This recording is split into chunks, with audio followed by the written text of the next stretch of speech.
Hello, my name is Shawn Rech. I am a documentary director, and one of our films, White Boy, is now on the Netflix top 10 movies in the US. We're gonna look like businessmen delivering packages. Money, money, money! Only us and you will know it's drugs. Okay. Anybody who's in possession of over 650 grams of cocaine, mandatory life. White Boy Rick. His name is Richard Wershe Jr. I was like, who was this white kid, that was supposedly running all these black gangs and running the city of Detroit? And when you're 17 years old and you're moving kilos, you're at a status of drug dealer that most 17-year-olds don't reach. Why would a juvenile, nonviolent drug offender be kept in prison beyond 29 years? I found out that the reality was much different than the legend. And I knew that there were corrupt police officers involved in this thing. Coleman Young is the most powerful politician in the history of Detroit, and his niece was Kathy Volson, and she was married to Johnny Curry, one of the biggest drug dealers in Detroit. Every police officer down at 1300 was crooked. If you're a criminal, I would advise you never to get a nickname. So they said, we got to kill that white boy. Law enforcement created almost the perfect criminal. The war on drugs is over, and drugs won. There's still a lot of angry people in the city of Detroit, in positions of power. I did way more than he could possibly have done to get that kind of a sentence. Third world countries don't incarcerate like this. You're not trying to tell me that you're an angel, that you never did anything wrong, are you? I've been involved in wrongdoing, but I don't feel I did anything to receive a life sentence. That is a trailer from the documentary White Boy, now on Netflix, and this is Factual America. We're brought to you by Alamo Pictures, an Austin and London-based production company making documentaries about America for international audiences. I'm your host, Matthew Sherwood, and today we're talking about Richard Wershe Jr., aka White Boy Rick, the subject of the latest true crime doc that landed on Netflix at the beginning of April. Talking to us about the tragic circumstances surrounding White Boy Rick's over 30-year incarceration for a nonviolent offense is Shawn Rech, the award-winning director and producer of White Boy. So, Shawn, welcome to Factual America. Thanks for having me. I really appreciate it. Yeah, it's great to have you on. The film is White Boy, which actually, was done in 2017. Has it been released a few times? Because it's definitely on Netflix now, as of April 2021. But have you been on Netflix before, or has it been there and we just haven't noticed? Or No, it's been there worldwide. Netflix worldwide is a very different animal. They run like different companies. So our foreign distribution is all through Cineflix, based in Ireland.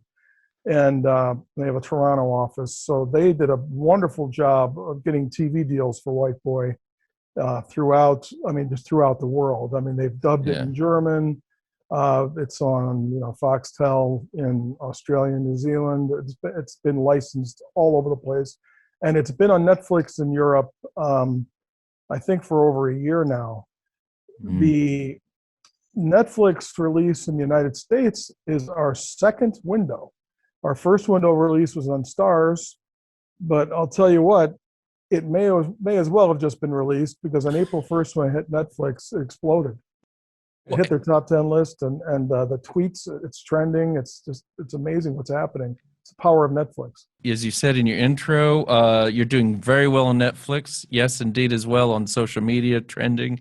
You broke into the top 10 at least for a few days, if not several, since this second window. So, and it's had a knock-on effect, because even though it's been available here in the UK, many of us were sort of unaware, and now it's trending again. It may not, I don't know if it's broken into the top 10 yet here, but certainly it's making a splash in the local media, certainly in terms of the newspapers. So maybe you could tell our listeners, and I don't know, sometimes I think for some of our films, I'm not sure. Should we say a spoiler alert? Should we tell people they should watch the film first? I say that at the same time, I think what we're going to, there's so much in this film that just talking about the basics and the facts of the case are not necessarily going to give, in other ways, much away.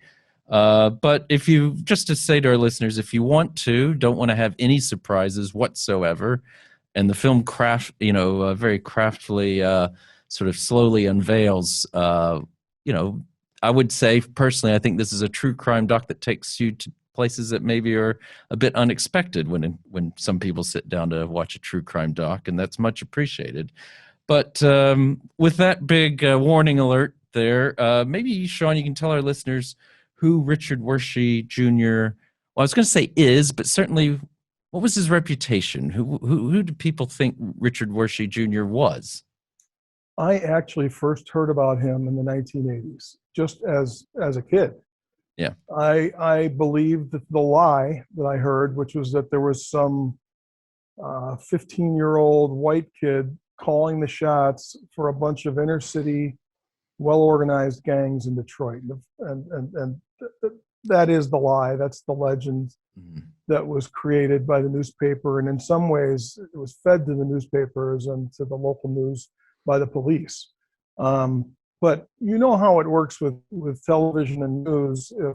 If it gets numbers, they're going to keep going with it and following up on that story. So basically, this is a 15-year-old kid who had a reputation of being a huge drug dealer and a weight man, as they say, meaning he brought in kilos to Detroit, who did run in these circles, but he wasn't really in charge of anything.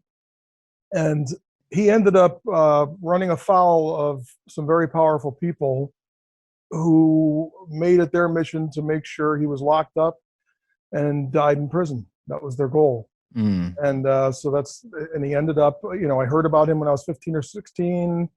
When I was 18 or 19, I heard that he had been incarcerated, and I never heard another thing. And I was, 25 years later, I hear he's still locked up, and I'm like, that couldn't be, not for a nonviolent juvenile offense. And he was indeed still locked up. So we had just finished our movie, A Murder in the Park, and we were looking for something new to do. And I thought, well, this is another jaw-dropping example of prosecutorial abuse. So that's why we decided to run with it. Well, you bring up a lot of subjects there that are all worth talking about, and hopefully we will touch on a lot of these over the next 45 minutes to an hour. But I think your film, maybe we can start off with, before discussing Richard Wershe further and this whole circumstances that you capture in your film. One thing that your film also does is, and maybe for some of our listeners who are younger or not from the U.S., what was Detroit like in the 1980s? I had forgotten how bad it actually was. I didn't realize how bad it was. I grew up in Cleveland, Ohio, which is pretty rough. And for us, the town that we always thought was crazier than Cleveland was Chicago. There's still to this day, they have 30 murder weekends in Chicago. So that was, and it was so corrupt, and the leadership was so corrupt that, we always thought that was the dirty town. This was an education for me.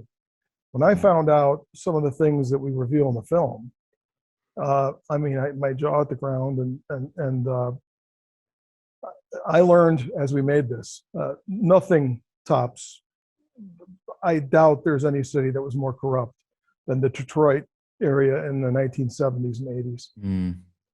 I will say I had a good college friend who was from Detroit, and so I had a bit, he used to fill me in a little bit. Nothing, I agree. I did not realize.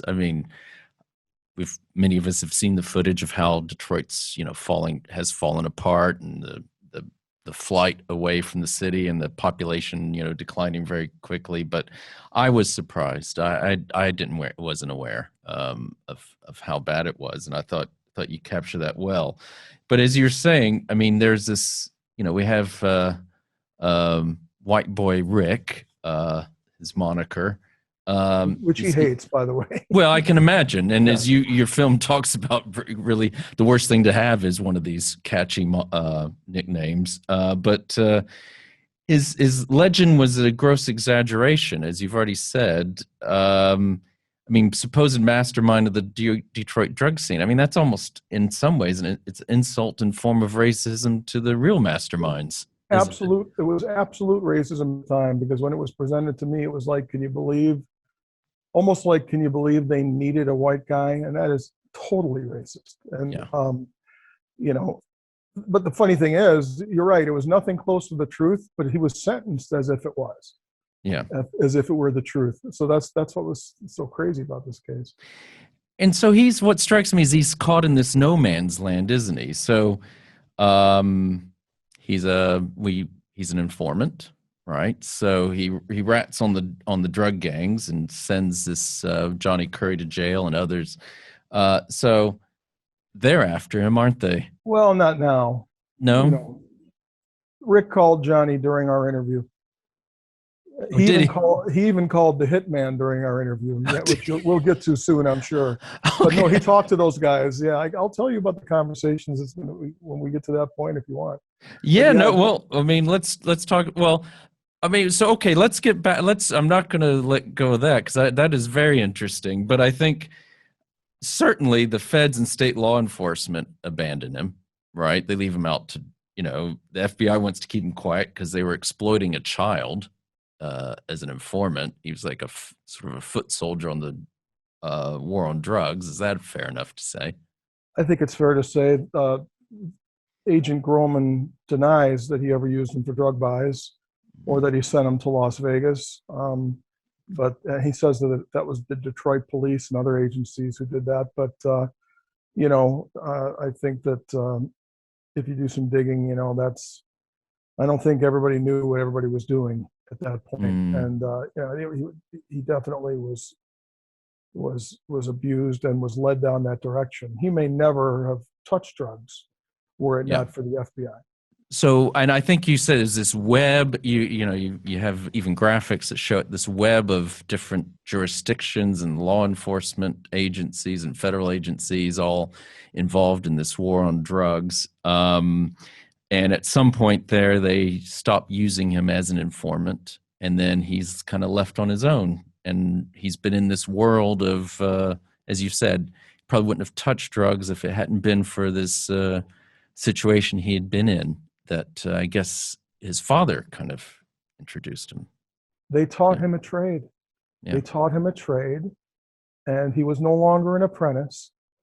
And they gave him tens of thousands of dollars to make drug buys, so he had good credit because of their money. So he just said, well, I know how to make a quick 50 grand this weekend. And that's what he would do. I mean, the other guys are making millions and millions and millions. He wasn't at that level, but they set him up. They franchised him, you know, and they abandoned him. Yes, they completely abandoned him because one day they came to their senses and said, oh my God, what have we done? But instead of, you know, and look, now, you know, the FBI agents who were in the film are riddled with guilt. They flew in at their own expense to do those interviews. And Greg Schwartz, agent, the head agent in Detroit for a while, Greg Schwartz, I mean, he, on his own dime and his own time, has spent over a decade, maybe 2 decades, trying to undo this wrong. And he came in at the tail end of it. But I think he's the one who said stop. But he's dedicated his life to freeing Richard Wershe Jr. So he was riddled with guilt over what his organization had a hand in doing. And then Richard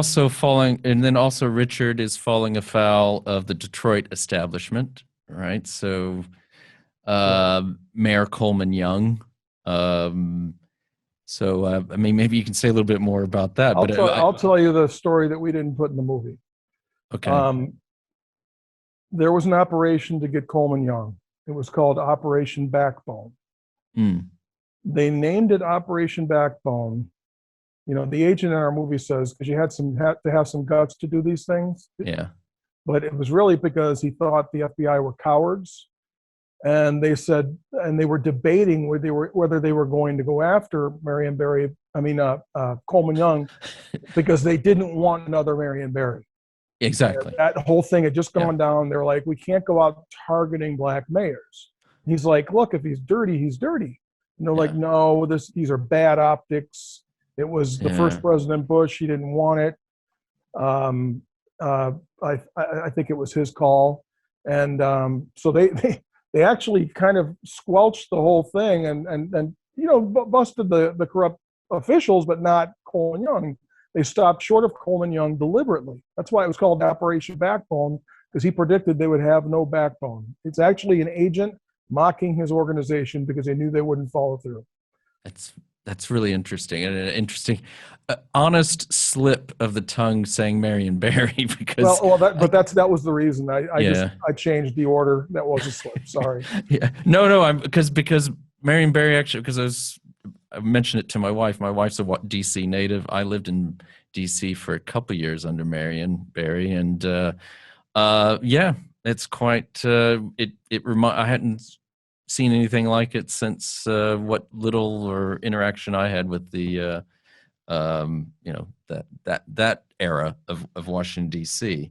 But you've got Coleman Young. His niece is married to the drug kingpin that we've made reference to already, Johnny Curry. I mean, it's and quite. When he's locked up, she's she moves on to Rick. She moves on to Rick, and Rick can say, "Well, I maybe wasn't the smartest thing I did in my life, but I was only 17 or whatever, however old he was. Said I was dating a movie star."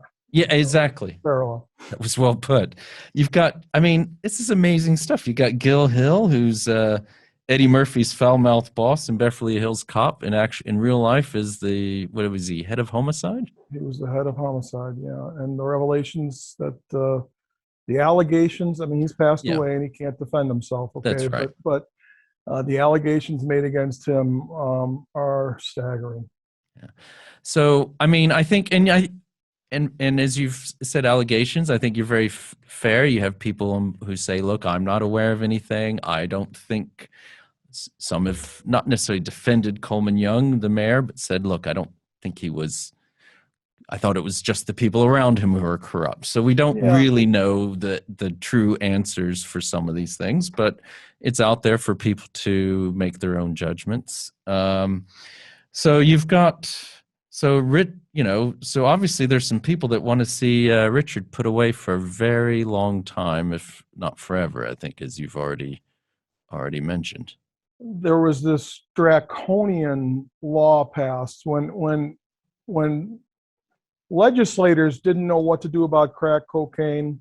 They did the only thing they could do in their chamber, which was create these insane sentencing guidelines. As if someone who makes this decision is going to sit and weigh it out. These people who commit these crimes are acting impulsively. They're acting out of poverty. They're acting because they don't have the same moral standards as upstanding citizens. And to think that the notion that they're going to say, oh boy, they raised the sentence, so I'm going to stop making $5,000 a day and go get a job, is silly. And they seldom enforce those laws.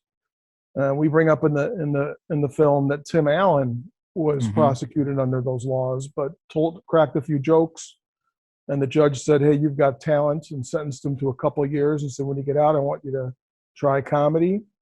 Most people got a break, and who do they put the hammer down on? They put the hammer down on Richard Wershe Jr. and sentenced to life as a kid, as a juvenile. Yeah. Yeah, so nonviolent crime, I mean, it's even later declared unconstitutional, at least under Michigan law. It was an 8th Amendment violation. Yeah. It's a cruel and unusual punishment violation, yes. Yeah. And yet, even though it was then declared unconstitutional, he's not even seeing, in all those years, because he's incarcerated for over 30, 28 or so of those in Michigan, he barely sees a parole board, but when the law was struck down, he was supposed to be eligible for parole and have a hearing every 5 years. He had one hearing until 2017. He had one hearing, and they rigged it. And the guys who went in and lied sat in front of our cameras and admitted that they went in and lied. Yeah. So, I mean, we prove it. Yeah. We try not to, when we make movies, we try not to just use shade. We try not to just insinuate. We try to have lockbox evidence of everything we're alleging. Okay. And I think, so what's very interesting about this film is that, you know, some of these true crime films, it's all about trying to debunk a case or a wrongful conviction. And I know you have experience with that, but I mean, there's no doubt that he was, he was involved in these things, and he got, he's had been dealing, and as the film talks about the reason why he got into dealing, but it's interesting because it is in some ways even more entertaining than a lot of these other true crime docs, because it's I think because of the revelations that many of us were, as we've already kind of touched on, we're just completely unaware of, that how someone could just get locked away and the key thrown away so easily. It wasn't a wrongful conviction movie. It was an over-sentencing movie. And I'll put it to you like this.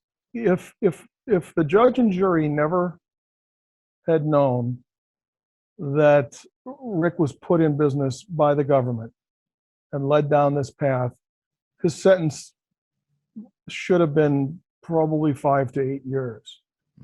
Had they known that the government did this, he probably would have been given a chance to reform, which the government should have done in the first place. His attorney says, why didn't they put him in a boarding school and straighten his head out after they didn't even let him sleep at night so he could go to school, which is another revelation. It's just insane. Yeah.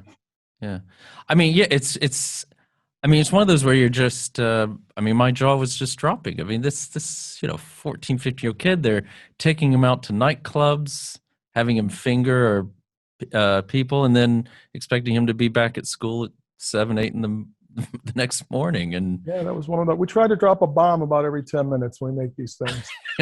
Keep everybody interested. Well, for our listeners who haven't taken our advice or have not gone and watched this first before, there is. I think it's very a fast-paced film. I will say, certainly the beginning, it just grabs you. I think at this stage, maybe let's take an early break for our sponsor, and we'll be right back with Shawn Rech, director and producer of White Boy. You're listening to Factual America. Subscribe to our mailing list or follow us on Facebook, Instagram, or Twitter at Alamo Pictures to keep up to date with new releases or upcoming shows. Check out the show notes to learn more about the program, our guests, and the team behind the production. Now back to Factual America. Welcome back to Factual America. I'm here with director and producer Shawn Rech of White Boy.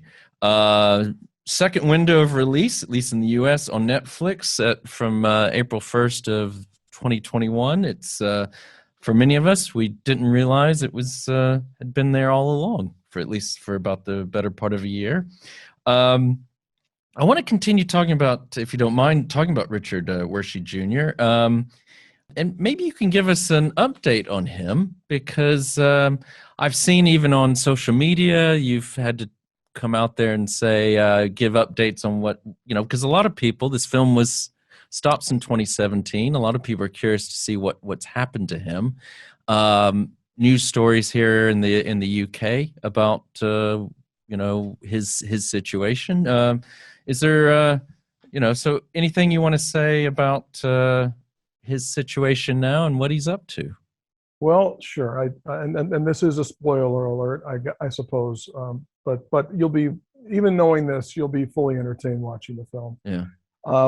But we made it as a call to action film. We didn't think anything was going to change. So we wanted to spark outrage, showing certain facts and comparing what happened to other people who committed much more heinous crimes and what their sentences were. And at the end of the movie, the parole board, I think what I did was I I went to the Daily Mail in England and I gave them footage of the hitman. All right. Yeah. And because I didn't want to do this in the US because of certain laws. So I fed them the story of Nathaniel Boone Craft saying that the Detroit police ordered a hit on Richard Wershe Jr. Yeah. Then Kevin Dietz, a reporter at WDIV in Detroit, could use them as the source and run this story in Detroit. And as soon as he had that story prepared and asked the prosecutor for a comment, she would not comment on the fact that her mentor was accused and named as the person who ordered a hit on Richard Wershe. But then she said but at the exact same time, she said, I will no longer oppose his parole. So we feel like the film had a little effect in that sense. And she, in fact, followed through and did not oppose his parole. And Rick was paroled, but because of another misstep during prison, actually couldn't be released. So people are given this wonderful moment at the end where he's paroled, and you think, oh, we're about to see him walk out, like all of our other movies. And all of a sudden it says Richard Wershe is now serving time in Florida. Right. And his supporters continue trying to free him. And everybody's, and you know, there's a lot of tweets like, you know, I just broke my TV with the last card of whiteboard, you know, so, and what happened was, you know, since we made an outrage film and since we made the call to action, people are like tweeting the president, who couldn't affect this case because it was a state case that he was actually in for then, and tweeting the governor of Michigan, who would have no effect in Florida, and tweeting the governor of Florida, but in fact, several months ago, he actually was released from Florida, and he is a free man now. Finally, a grandfather who went in as a boy. Yeah, it's absolutely amazing. I mean, that was just, I couldn't believe that even whole element that, you know, they wouldn't even let him serve that. Again, you know, we won't go into details because, but another there was case. A reason. Yeah, there was a reason. There was a reason, but another, you know, exactly, not let him serve it concurrently, but tacked it on at the end. So there he is. He finally gets parole, and now he's got to serve another 5 years potentially in Florida. I mean, how does that make you feel? Because there's a call to action film. You've very committed to your cause and what you just told us about the Daily Mail. Yet here it is, mission accomplished, if you will, and yet people are still drawn to this film. Must make you feel good about the film that you created. Yeah, it's got a different purpose now. It's a historical piece, isn't it? You know, a lot of people said this really brought them back to, a lot of people in Wayne County, Michigan said this brought them back to the 80s. You know, some even nostalgically, you know, saying, boy, I forgot how fun it was back then. It shows you their mindset, you know. Exactly. You know, you learn a lot from Twitter and Instagram when you release a movie like this, you know. Yeah. Before because that does raise some more points I would like to discuss with you about these sort of films, but you did mention that you've mentioned Nathaniel Boone Craft, the hitman, not just charged, convicted of 30 hits, I believe. Confessed to 30 murders. Confessed to 30 murders. Does less time than Richard Wershe, doesn't he? I think. Yeah. Let me tell you what happened. Yeah. He was doing all these hits for several drug gangs and for the Medellin cartel. Amazing. He was their hitman. They were the ones who demanded body parts, okay, as proof of hits. So he was a prolific hitman. And what happened was there was one hit that, okay, so somebody killed his brother. And he decided that was the end of him being a gangster. He was apparently close with his brother, and one of those gangs he had worked for killed his brother. And he went into the feds and told them who did it, told them what he heard. And they said, look, we could get you right now. We know you killed so-and-so. And he was done with his life of crime, and he said, "You know what? This is the way it was explained to me. This may be slightly off, but I think this is what happened." They said, "Okay, we're going to make you a deal. We're going to give you, I don't remember what it was, 10 years for that murder, but you have to do a disclosure sheet. And as part of that, you have to tell us everything you know. And that's part of signing this deal." So he signed the deal, agreed to the years, and in his disclosure, wrote down everything he knew, including the 30 people he killed. Oh my God. And his lawyer went in. The prosecutors are like, "The deal's off. The deal's off. We didn't know you killed all these people." And he said, "No, you have to stick to your deal." His attorney went in and fought, and the judge agreed with Nathaniel Craft's attorney and said, "No, you've got to hold to this deal." So he may come off like a simple man, but that was a pretty sophisticated way to beat all those charges. I mean, his interview is quite amazing. I mean, he doesn't go into details about being a hitman, but in some ways, but I mean, just even, well, maybe I'll leave it at there because we've had a few spoiler alerts already, but I think it's worth watching for many reasons. But I think that segment or segments, because it's interspersed through the film, are quite incredible. Actually, I'll tell you what. Let me tell you something. Just one funny story. Like, I guess it's funny, maybe it's sad. But we decided, Tom Powers, who programs Doc NYC and the Toronto Film Festival, Toronto International Film Festival, Tom wanted White Boy for Doc NYC. And we asked his permission to premiere it first at FREEP, the Detroit Free Press Film Festival. And they really did a first-class job. And we were in the Detroit Institute of Arts in a 1,000-seat theater, and it sold out. And it was this gigantic showing of the movie, and it was on opening day. We ended up winning the Audience Choice Award for the Free Film Festival. But two things about Nathaniel Boone Craft, who was in the audience.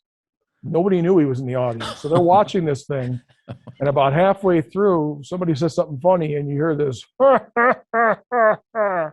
was in the front, we did a panel with Chris Hansen.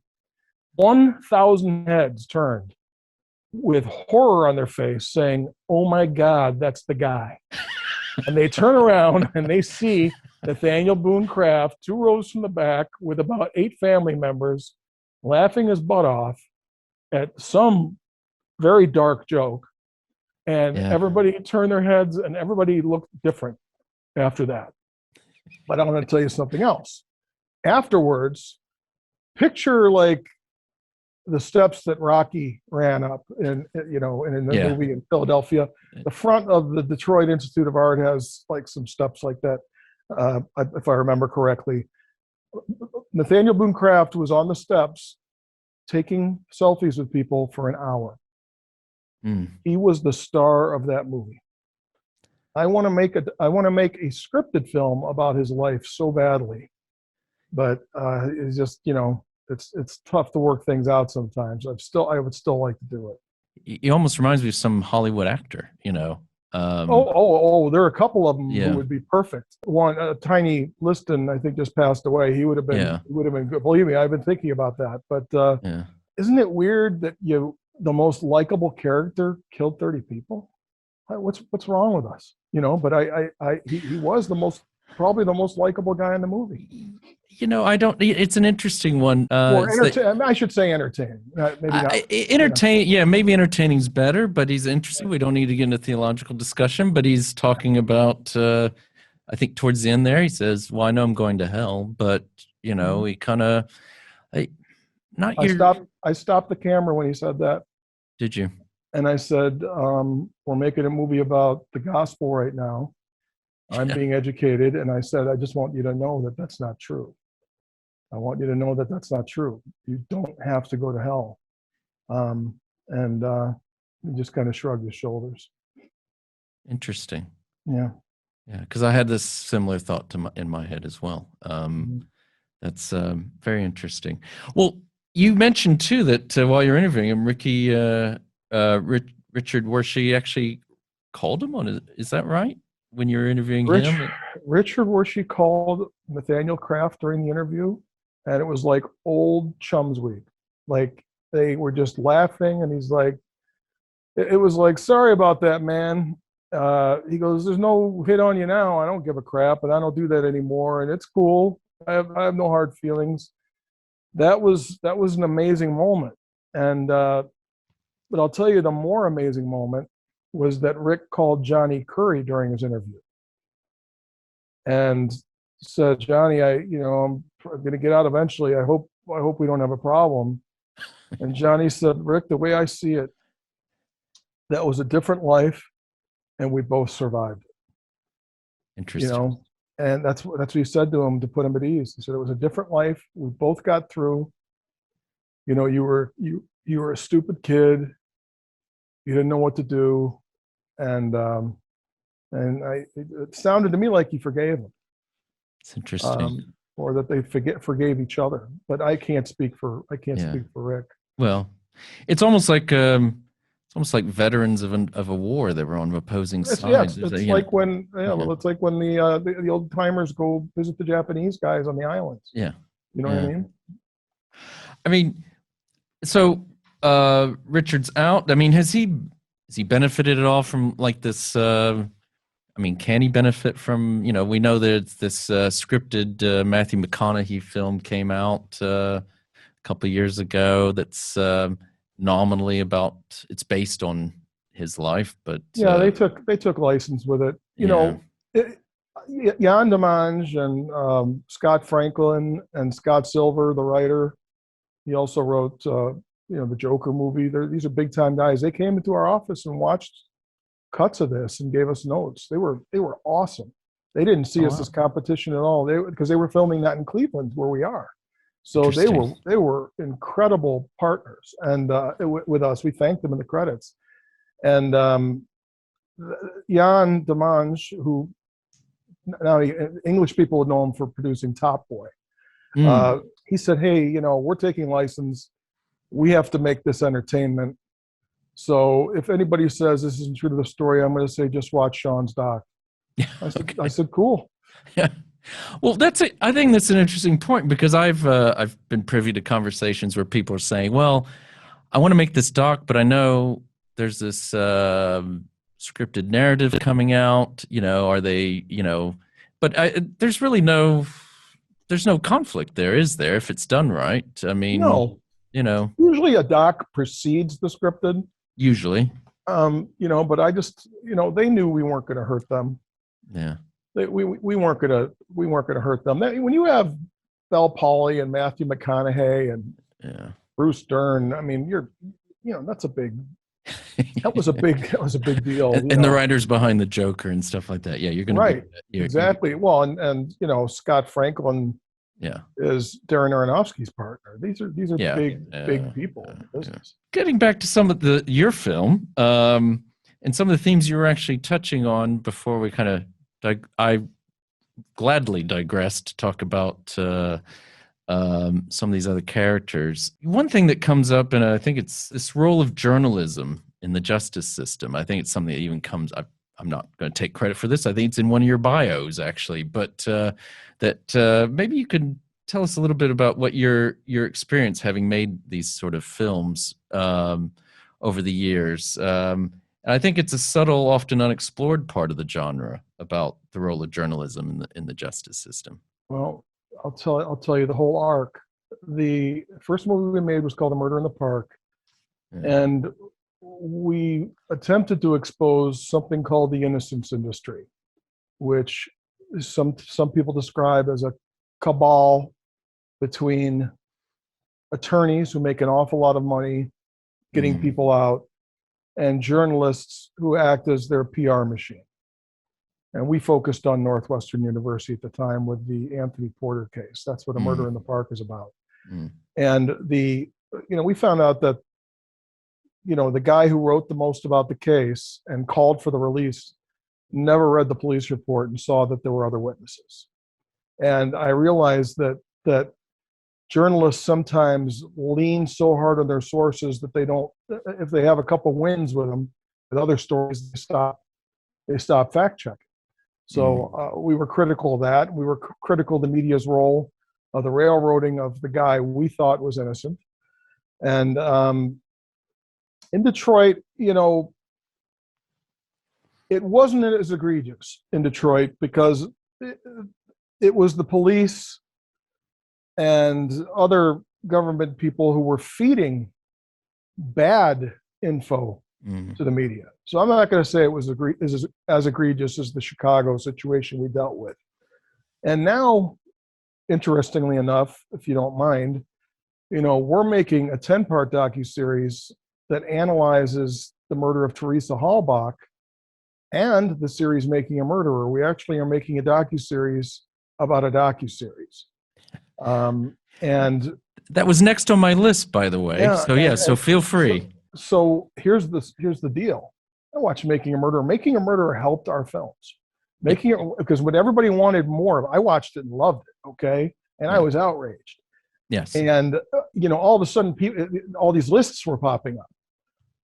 If you want to see more films like Making a Murderer, watch these. And we were on most of those lists with A Murder in the Park. So all of a sudden, our TVOD sales are shooting up, and my, you know, whatever the stupid star meter on IMDb is shooting up, and and all these things are happening. I'm like, wow, they really helped us, you know. And they broke a lot of filmmaking rules too, which I love that they broke. They had 8-minute scenes, you know. I would never have any courtroom scene like that long, and they just did it, and it was like, you know what, I stayed good with the screen, so they proved it could work. I love that they broke those rules. But here's the thing. In the last 15 or 20 years, what was our news media has responded to the market and decided that they have to choose sides. And you've got the liberal media and you've got the conservative media. So, you know, not to be super self-important here, but I think that guys like you guys like us, and others, Tyler, me, some other people you've interviewed on your show, there are 1,000 of us. I think we are filling the gap with deep dive, long form journalism. Yeah. Even if it's advocacy, as long as we're transparent about it being advocacy. But in Making a Murderer, as people will see in this series, wherever it ends up, because we haven't even shopped it yet, but it's almost done, you're going to see how the truth was manipulated horribly. I mean, egregiously. And we're going to call on the filmmaking community to adopt a voluntary, you know, code of conduct, code of ethical standards similar to those, you know, the attorneys and physicians and, you know, journalists have to adhere to. Because I consider it long-form journalism. A lot of people, there's a big debate out there. No, it's filmmaking, it's entertainment. Well, you can't entertain at the expense of people's lives.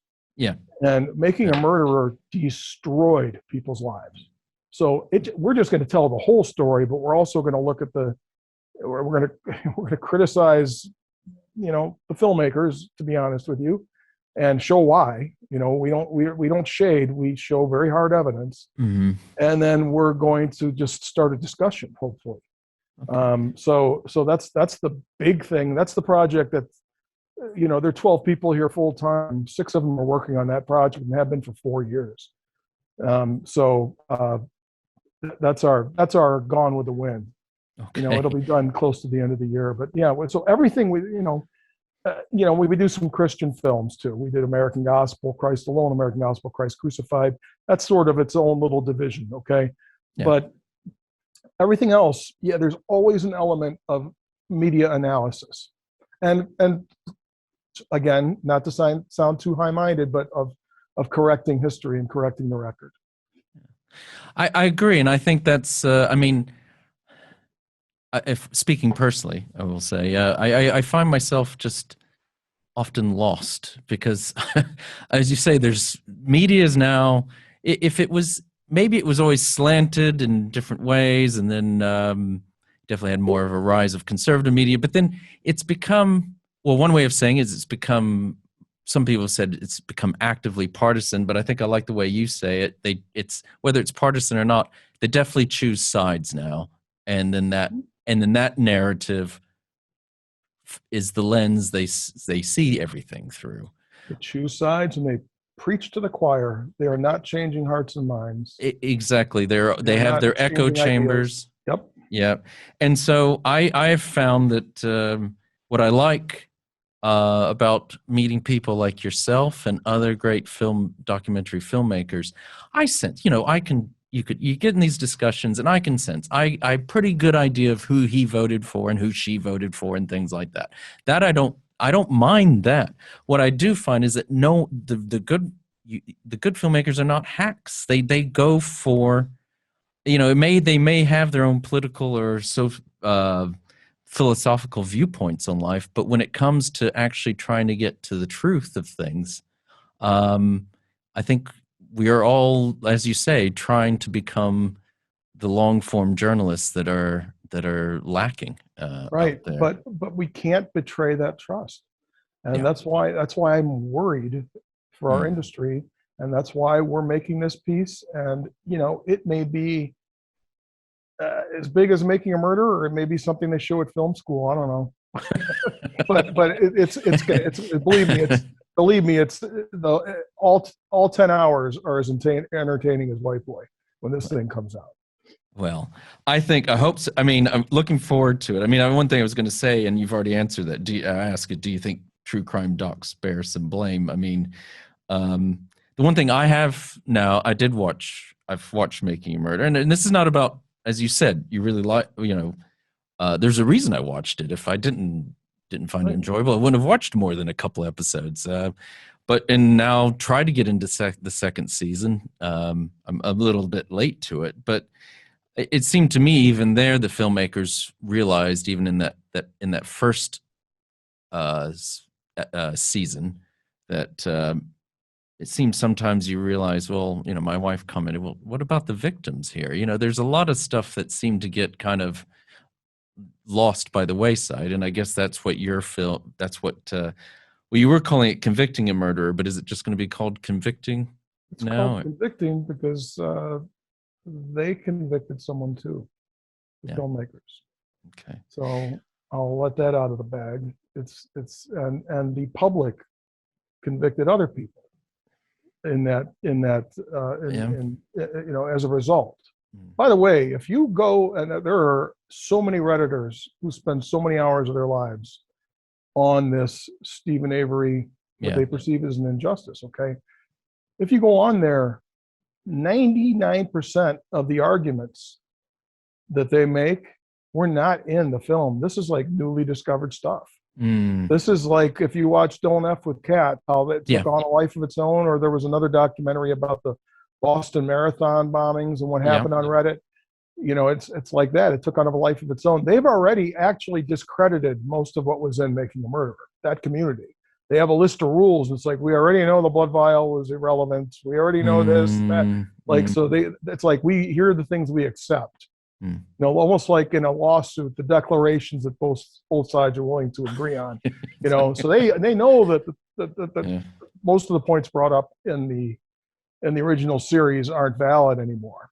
But it still set them down this path. That's part of what we're talking to group psychologists, like what's up? And we've got the stories of several people who, their marriages were at stake over their obsession with this case. So we've got human stories. We've got this analysis of the media. We've got this analysis of the filmmaking, and then we've got the actual facts of the case that were left out. And they're going to hear from all the people who did not do interviews in the original Making a Murderer. That sounds really interesting. And also, I wouldn't be doing my job if I didn't ask you one last question. So, has supposedly someone else confessed to the Halbach murder? That's something that came out supposedly in Newsweek. A guy confessed to me. Okay. Yes, he confessed to the Halbach murder, and his confession was ridiculous. Okay. He was the same person who said Stephen Avery confessed to him. So we now know he's a liar, at least on one of those occasions. Okay. So his credibility is gone. All right. We were going to mention, I mean, we'll mention this because it's a beat, okay, that we got this thing. But the guy, he did that right after Stephen's attorney offered a reward. So what he was trying to do was get his wife the reward by confessing. That's my hypothesis, okay? Yeah. So he set it up to try and get his wife the reward by confessing, because he was never going to get out because he was a convicted murderer. So that ended up being bogus. We didn't know how much credibility there was, but yes, did we use it to get some attention? I'm afraid we did. It's part of this business. Yeah. Speaking about getting attention and maybe getting back to White Boy, why did it take so long for Netflix to pick this up? You guys, I mean, I'm assuming a lot of filmmakers watch your program too, so sorry to the general public for this shop talk. But I'll just tell you guys, since you're filmmakers, we thought it would be picked up as a Netflix original. Okay, our agents, Submarine Entertainment, proposed it, from what I understand. Yeah, and they were considering it, and then the whole industry was shaken up with something that happened at Amazon, where they just stopped buying for about 6 months, and then Netflix really didn't have any competition at the time. And they weren't in any hurry to do anything, and they basically, we make everything on spec and then sell it. So it's not like it would have been a co-production. So they basically passed on it and said, maybe we'll license it later.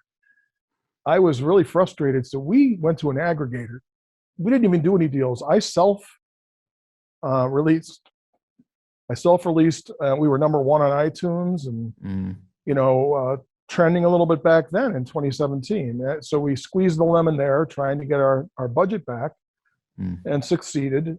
And then all of a sudden, Submarine called and said, Starz wants it for the first window. So, and I did the Starz deal.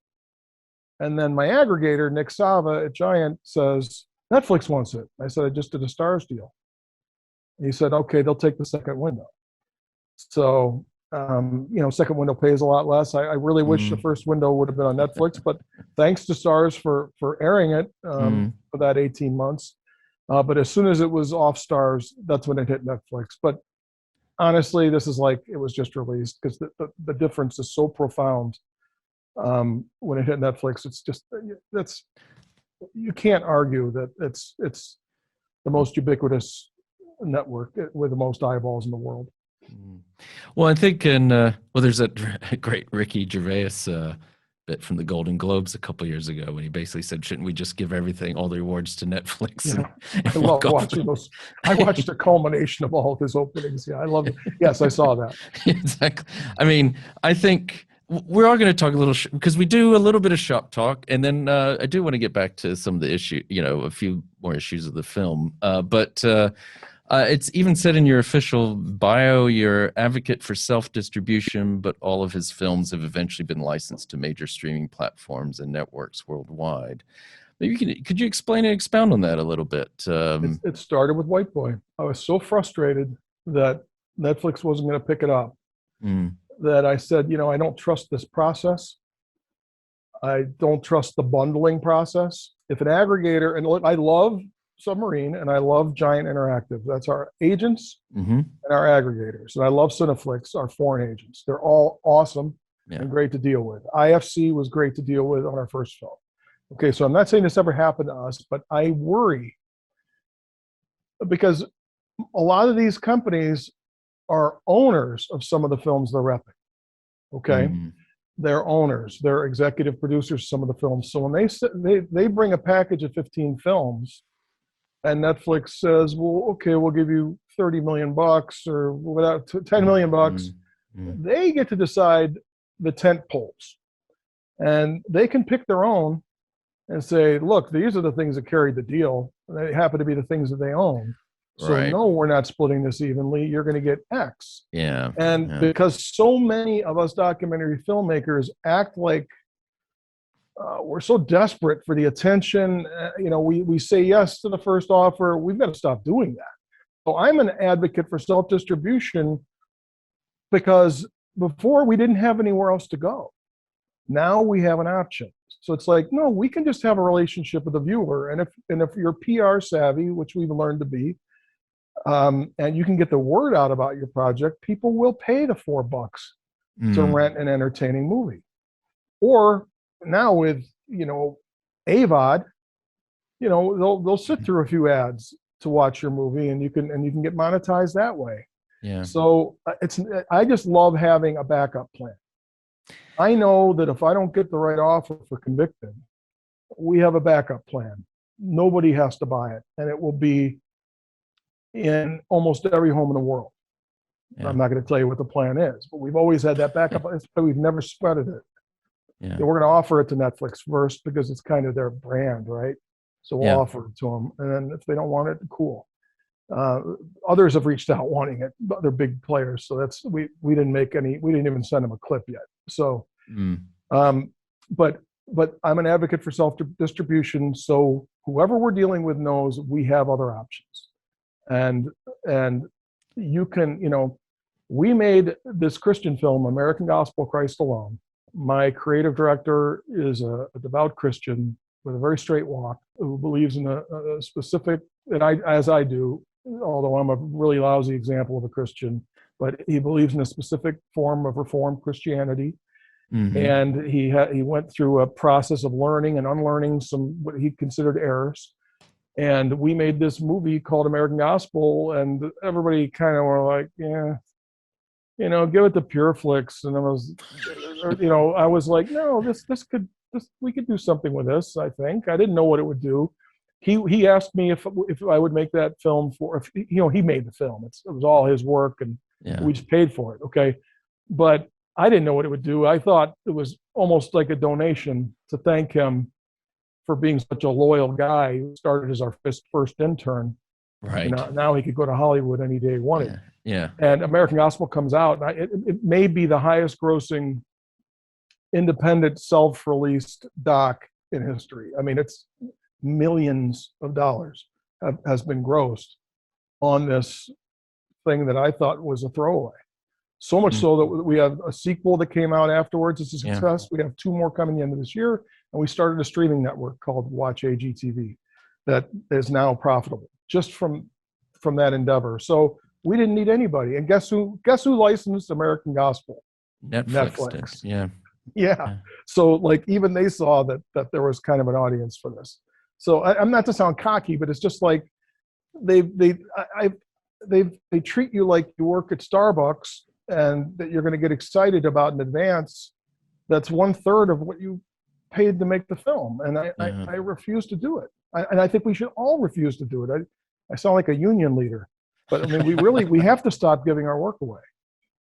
Yeah. I think that's that's always this, it's in a lot of creative industries, but I think that's a very good point. It's well taken in terms of, what we can, filmmakers can do in terms of making sure they look. It's not about maximizing profit, but just to get what your just desserts, basically. Well, this is our job. This is our job. We have to be paid for what we do. Yeah. Don't tell us to get a grant and put it on PBS. No. No. I mean, I love PBS, but just we want to hit the market. We choose marketable subjects. I'll be honest. I have to make sure the story's catchy. I'm not going to make a documentary on the manufacturing of curtains in 1880. I don't know nobody's going to watch it. Exactly. Well, I mean, unless you find a very compelling angle on that, but I think, I mean, I think I'm relatively new to this industry, but one thing that struck me every time I would have conversations with the filmmakers in the documentary space, they're always like, well, no one gets rich from making documentaries. And okay, fine. I get that. I plan on it. I haven't yet, but I plan on it. But I think it becomes a bit self-defeating if you're not thinking in terms of at least. Listen, Netflix yesterday paid $30 million for a docuseries made by 2 guys who produce rap videos because they had access to Kanye West for 20 years. They paid $30 million for, I think, an 8-parter. Okay. Wow. You can get rich in the documentary business if you have the right access, if you pick the right stories, and of course, if you have production values, you can't make a piece of garbage. Yeah. Well, Shawn, I think I must say we're kind of getting to the end of our time together. Unfortunately, at least certainly for me. I just before we go and before I ask you, I think I have a pretty good idea what's next in line for you in Transition Studios. But in terms of White Boy, I mean, maybe we leave it there with.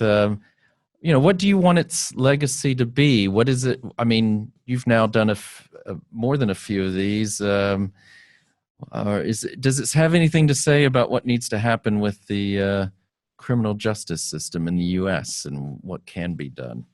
There are a lot of other movies with this goal, but we're joining the chorus that says, "Don't always trust the government, and don't always trust the media. Do your own investigating and vet your sources." That's the message. I think that's a good way to end on that point. And then the one last thing I will ask you is, what is next? Besides, I think you've already said you've got Convicting, you've got some sequels to American Gospel. Anything else? Yeah, we do. Because another way we bootstrap and save money is rather than gigging everybody out on day rates, they're here full time.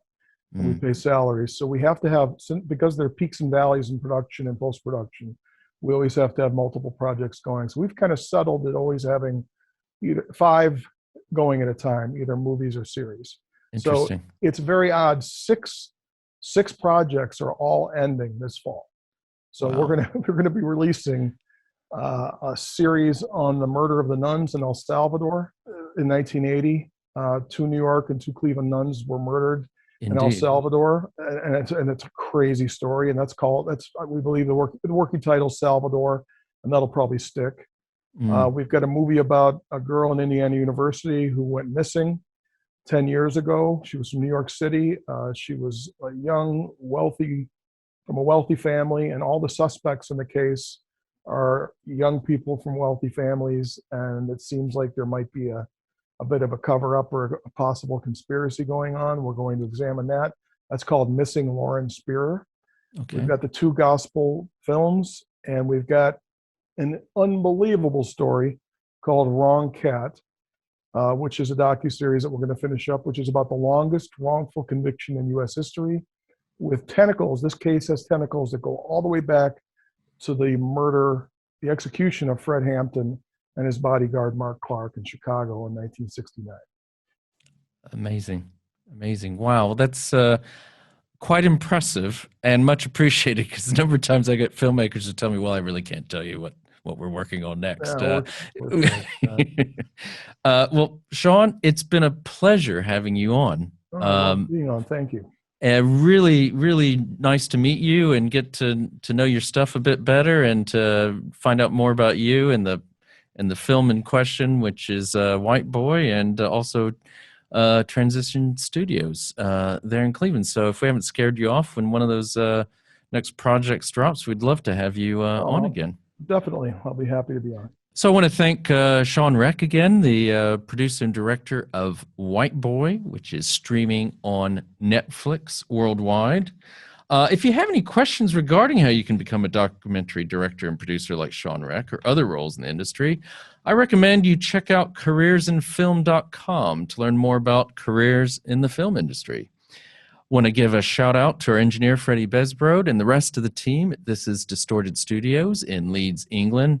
And as always, a big thanks to Nevena Paunovic, our podcast manager at Alamo Pictures, who ensures we continue getting such great guests like Shawn onto the show.